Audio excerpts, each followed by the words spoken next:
My best friend slept with my wife. Now I see him every day at work. Let me start by saying this. I never thought I'd be the guy writing a story like this. I read these things all the time, shaking my head, thinking, damn, that's rough. Never thought I'd be here, but here we are. And it's still hard to believe. My name's Kyle. I'm 34. I work in construction project management. Married for 7 years. No kids. My wife's name is Emily. My best friend, well, ex-best friend now is Jordan. We've been friends since college. Went to Arizona State together. Roommates for 3 years. He was at my wedding. He toasted us with some quote from The Office. Everyone laughed. Emily loved it. He was always charming like that. Anyway, this all started on my birthday last year. It was supposed to be low-key. Just a few people over. Some beers.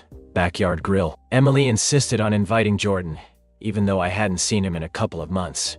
He'd been weirdly distant. I figured life was just busy. He and his girlfriend had broken up a while back. Maybe he was going through stuff. So, Jordan shows up. He brings bourbon, my favorite, and this new girl he's seeing, some barista named Mia, I think. Emily acts super excited to see him. Like, more than usual. But I didn't think too hard about it. I was a few beers in by that point, grilling burgers, talking with my coworkers. The night went on, and I noticed them talking a lot. Like, a lot. Leaning in close, laughing at stuff that wasn't even funny. You know how you can feel something's off, but you don't want to ruin the mood, so you pretend not to notice. That was me. I chalked it up to them catching up. They'd always gotten along. Hell, I thought it was great that she liked my best friend. It made life easier. Then came the photos. A few days later, my cousin Sarah, who's 24 and addicted to Instagram, sent me a message. Said she noticed something weird. She'd posted a few pics from the party. One of them had Jordan and Emily in the background, sitting a little too close on the patio couch. His hand was on her leg. Not just resting, it was kind of gripped, like he forgot they were in public. She was leaning into him, whispering something. They looked like a couple. I stared at that photo for, like, an hour. That night, I asked Emily about it. She laughed it off, said they were joking about something from years ago, that he was probably drunk, that I was being paranoid. Are you seriously jealous of Jordan? She asked. Like it was the craziest thing in the world. And honestly, that made me feel stupid. I apologized, but I didn't forget it. Weeks went by. Things didn't feel right. Emily started working late more often, started sleeping with her phone under her pillow. I know. Classic signs, right? I hate that I didn't put it together sooner. One night, she was in the shower, and I finally did the thing I'd promised myself I'd never do. I looked at her phone. There were no texts from Jordan. Nothing obvious. But when I checked her email, there it was. A whole thread of messages between her personal Gmail and his, labeled under text stuff, because I guess they thought I'd never look there. And when I read Jesus, there were dozens of emails. Some recent, some dated months back. It had started way before my birthday. There were flirty jokes, then pictures, those kinds of pictures. References to times that I'd snuck away. Inside jokes that clearly came from being in bed together. References to my schedule when I'd be out for work, or on job sites, or visiting my dad. She used my life to plan their little moments. I don't even remember how long I sat there. I didn't cry. I didn't scream. I just stared, numbed. When she came out of the shower, I didn't say anything. I acted normal. Went to bed. Didn't touch her. The next morning, I told her I was going to visit a client across town. I drove to my brother's place instead and crashed on his couch. I told him everything. He wanted to call Jordan right then and there. I told him no. I needed to think. 3 days later, I came home. Emily was sitting on the couch, wearing my old college hoodie. She looked up, eyes red. I guess she knew. You read them, she said. Not a question. Yeah. She didn't deny it. She just nodded. Said, I'm sorry. Like that meant anything. I asked her how long. She said about 6 months. That it just happened. That she didn't mean for it to. That it was a mistake. 6 months isn't a mistake. 6 months is a second relationship. I asked her if she loved him. She didn't answer. That was an answer. I asked her why. She said Jordan understood her better. That I'd been distant. That I cared more about my job than her. That I was comfortable. And she didn't feel seen. Like she was reading from a script. Then she said something I'll never forget. You weren't supposed to find out. Not, I regret it. Not, I wish I hadn't done it. Just that. That's when I realized. She didn't feel bad for doing it. She felt bad for getting caught. I told her I was moving out. She didn't try to stop me. I stayed with my brother for a few weeks, started seeing a therapist, filed for divorce. But here's the worst part.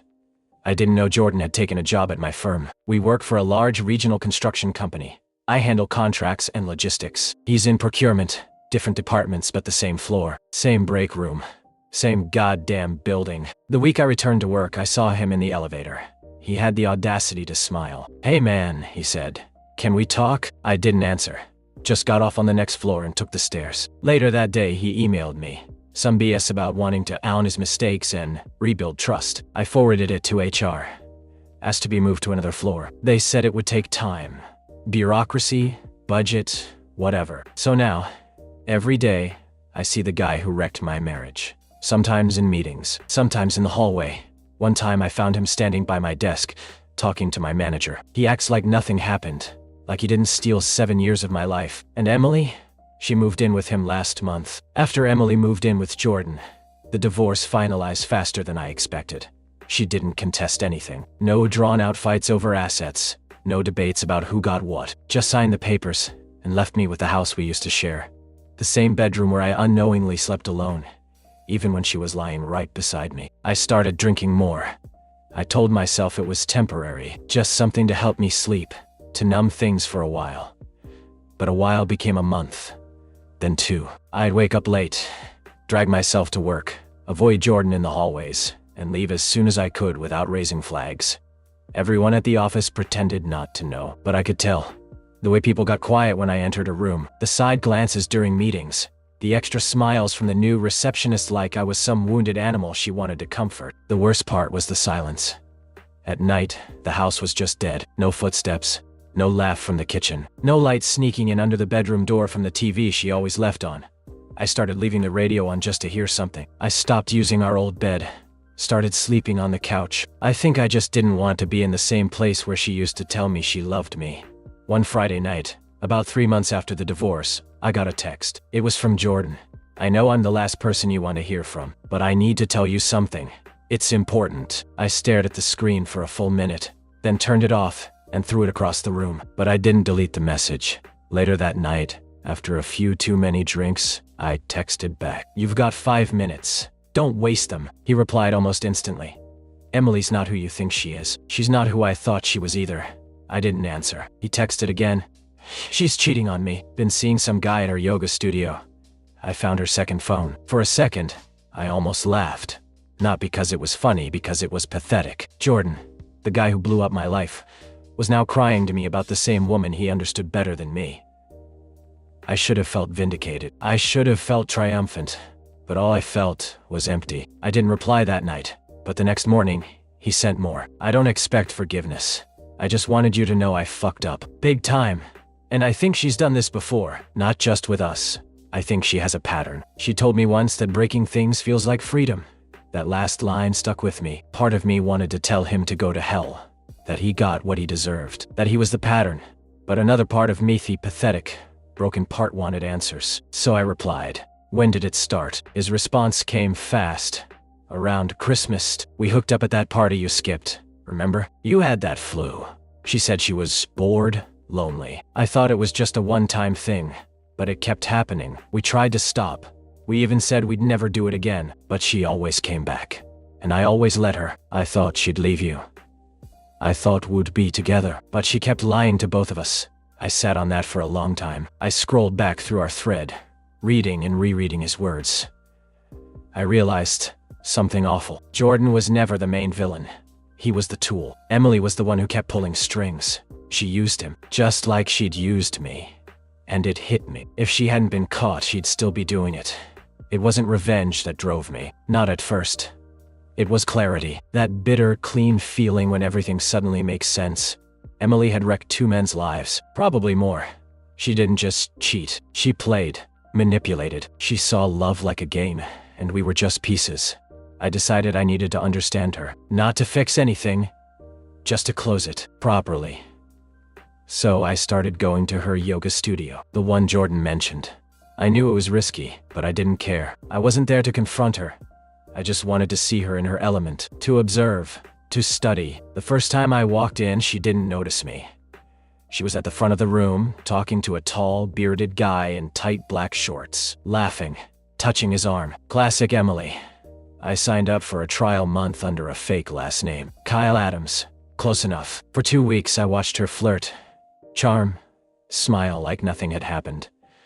Like she didn't have bodies behind her. Then one night after class, she saw me.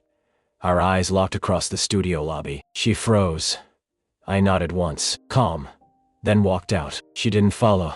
But the next day, I got a message on Facebook. "What are you doing?" I replied, finishing the story. No response. Jordan and I met one last time.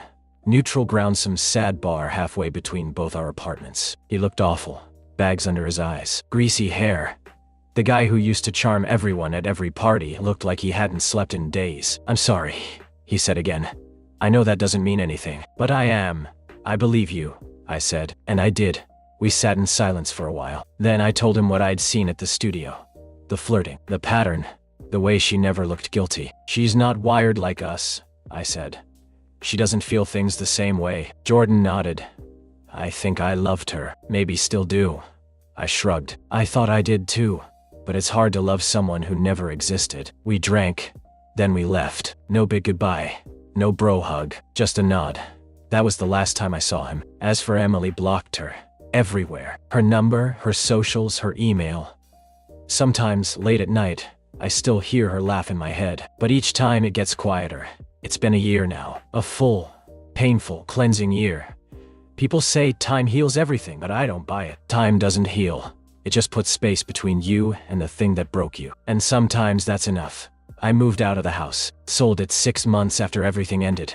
Too many ghosts in those walls. Every creak in the floorboards sounded like Emily walking down the hall. Every drawer held little pieces of her lip balm, hair ties, old receipts from date nights that now felt staged. I got a small apartment across town. Nothing fancy, just quiet. The kind of place where nobody asks questions. I changed jobs to Lofi, the company where I'd worked with Jordan. I didn't want to keep walking into rooms where people whispered after I passed. Now I manage a team of 8 at a mid-sized marketing agency. Clean slate. No one there knows what happened. I like it that way. A few weeks ago, I got a letter. A real, physical letter. No return address. Handwritten. Simple white envelope. I opened it slowly, cautiously, as if it might explode in my hands. It was from Emily. The handwriting was unmistakable, sharp, elegant, over-controlled like everything about her. "Hi, I know you probably hate me. Maybe you should. I just wanted you to know I'm pregnant. It's Jordan's, I think. But I'm keeping it. I don't want anything from you. I just wanted you to know. Also, I'm sorry. Not for leaving, but for how I did it. I was scared, of settling, of getting bored. You were too good, too stable. It made me feel like a fraud. That's not your fault. That's mine. I hope you find someone who doesn't flinch at your kindness. Emily." I read it 3 times. Then I burned it over the kitchen sink. Not out of rage, just necessity. I didn't want her words in my house. I didn't reply. I wouldn't give her that. But I couldn't stop thinking about the line. Too good, too stable. It made something click. Something I hadn't been able to name before. Emily wasn't chasing love. She was running from it. Real love requires showing up. Being seen, letting someone love the ugly parts of you. And she couldn't do that. So she broke things before they could break her. But I am not her, and I don't want to be. That's the last lie she ever told me, that it was my fault she left. It wasn't. She left because she didn't know how to stay. Update. 6 months later, I met someone.